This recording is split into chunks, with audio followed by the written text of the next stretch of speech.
kumpul dalam forum focus group discussion yang membahas tema yang cukup krusial, yakni mengurai kompleksitas pemblokiran dalam penegakan hukum, sinergi kejaksaan, perbankan, dan otoritas pertanahan.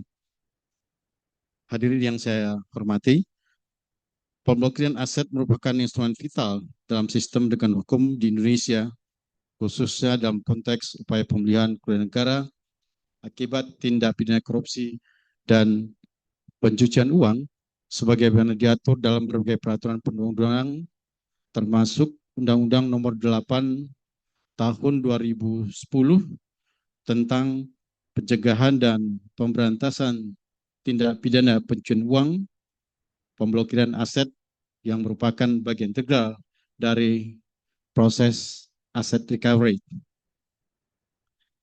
Secara normatif, pemblokiran bertujuan untuk mencegah pengalihan atau pelarian aset yang diduga hasil tindak pidana, sehingga memungkinkan negara untuk merampas aset tersebut melalui mekanisme hukum yang berlaku.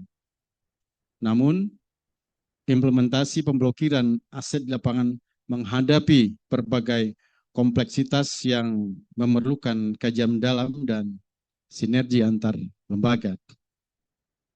Dalam konteks akademis, kita perlu memahami bahwa pemblokiran aset berada pada persimpangan antara hukum pidana, hukum administrasi, dan hukum perdata. Kompleksitas ini tercermin dalam beberapa aspek krusial yang akan menjadi fokus diskusi kita hari ini.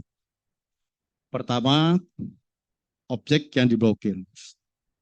Objek yang diblokir secara normatif, objek yang dapat diblokir mencakup spektrum luas aset sebagian diatur dalam pasal 1 angka 13 Undang-Undang Nomor 8 Tahun 2010, yaitu harta kekayaan dalam bentuk apapun, baik berwujud maupun tidak berwujud, bergerak maupun tidak bergerak, yang diperoleh baik secara langsung maupun tidak langsung, di mana dalam prakteknya meliputi rekening bank, kemudian surat berharga, kemudian aset tidak bergerak seperti tanah dan bangunan yang dalam hal ini tunduk pada regulasi pertanahan dan kendaraan-kendaraan bermotor. Kemudian yang kedua, pihak yang berwenang memblokir. Kewenangan pemblokiran tersebar di berbagai instansi sesuai dengan yurisdiksi dan kompetisinya.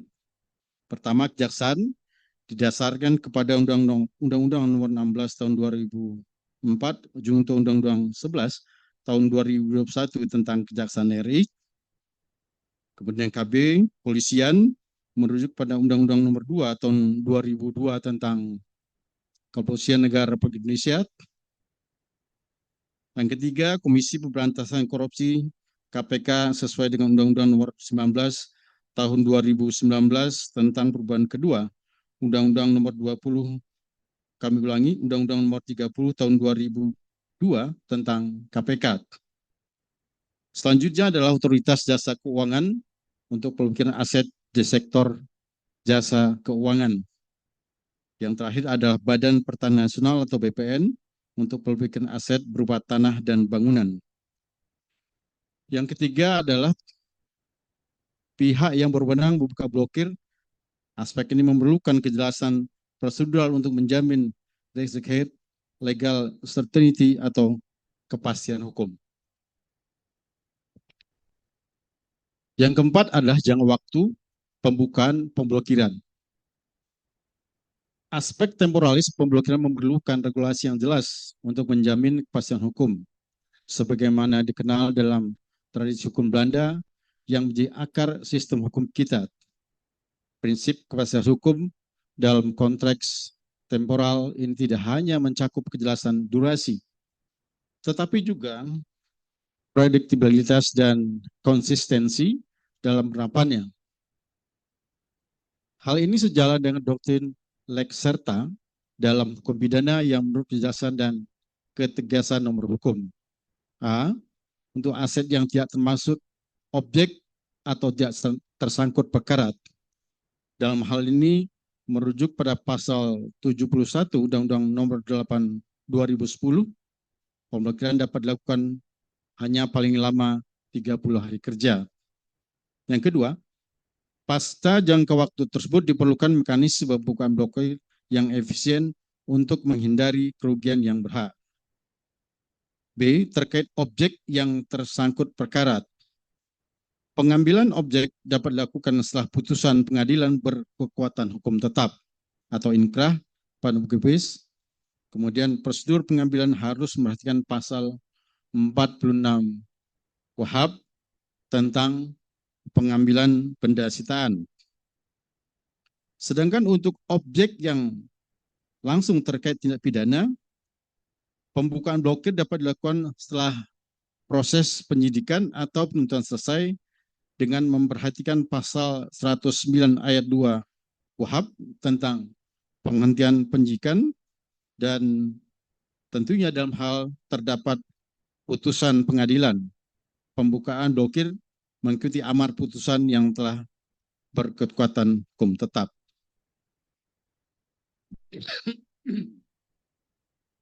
Penetapan jangka waktu yang jelas harus diimbangi dengan fleksibilitas untuk mengakomodir kompleksitas kasus tertentu, dengan tetap menjaga prinsip due process of law.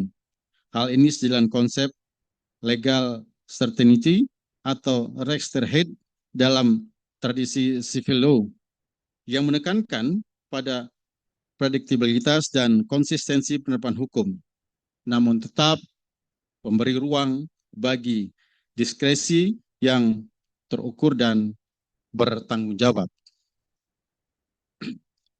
Lebih lanjut, kepastian hukum dalam konteks temporal ini juga harus memperhatikan prinsip tempus regit actum, di mana tindakan hukum harus dinilai berdasarkan hukum yang berlaku saat tindakan tersebut dilakukan.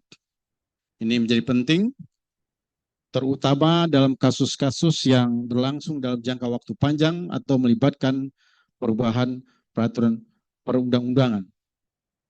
Selanjutnya akan dibahas tentang isu-isu lain yang memerlukan perhatian, antara lain perlindungan hak-hak pihak ketiga yang dalam hal ini beritikat baik, mengacu pada prinsip-prinsip dalam hukum perdata dan doktrin bona fide purchaser. Kami ulangi, purchaser. Selanjutnya, mekanisme pertukaran informasi antar lembaga dengan memperhatikan aspek kerahasiaan dan perlindungan data sebagaimana diatur dalam Undang-Undang Nomor 20, kami ulangi, Undang-Undang Nomor 14 Tahun 2008 tentang keterbukaan informasi publik. Kemudian standarisasi prosedur pemblokiran lintas sektor yang memerlukan pendekatan whole of government dalam penyusunan regulasi. Terakhir, pemanfaatan teknologi informasi dalam proses pemblokiran dan pemantauan aset dengan memperhatikan aspek keamanan siber dan integritas data. Hadirin yang saya hormati, kompleksitas isu pemblokiran aset yang telah dipaparkan menuntut pendekatan holistik dan kolaboratif. Fokus grup discussion ini diharapkan dapat menghasilkan satu, analisis komprehensif mengenai celah regulasi dan praktek pemblokiran aset.